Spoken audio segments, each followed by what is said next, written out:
আদালতে তাকে দুদকের মামলা নম্বর 44/2/2025 বিশিষ্ট অর্থনীতিবিদ আবুল বারাকাত সাহেবকে আজকে ACMM 4 কোর্ট নম্বর 5 জাকির সাহেবের আদালতে উপস্থাপন করা হয়েছে।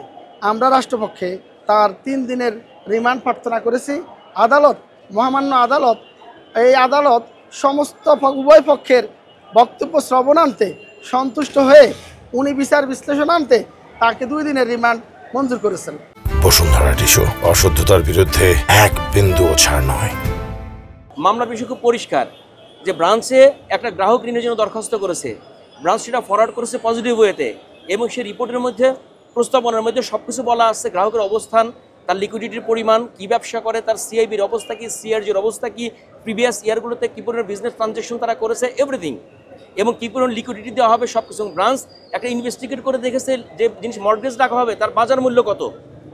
দুদক থেকে বলছে বাজার মূল্য অতি মূল্যায়ন করা হয়েছে। ওনারা কি গভর্নমেন্টের স্ট্যান্ডার্ড রেট ধরেছেন না বাজার মূল্য ধরেছেন, এই বিষয়টা পরিষ্কার নয়। যখন ব্রাঞ্চ থেকে বলা হচ্ছে পজিটিভ ঋণ দেওয়া যেতে পারে, বাট সেখানে একটা ব্যত্যয়ের কথা বলা হচ্ছে, BRB সার্কুলার নাম্বার 5/2005 একটা ভায়োলেশন আছে, ওই অবস্থায় পাঠিয়ে দেওয়া হলো ক্রেডিট অ্যাডমিনিস্ট্রেটিভ ডিপার্টমেন্টে। ক্রেডিট অ্যাডমিনিস্ট্রেটিভ ডিপার্টমেন্ট একইভাবে একটা প্রস্তাবনা তৈরি করে তারা বোর্ডে উপস্থাপন করলো।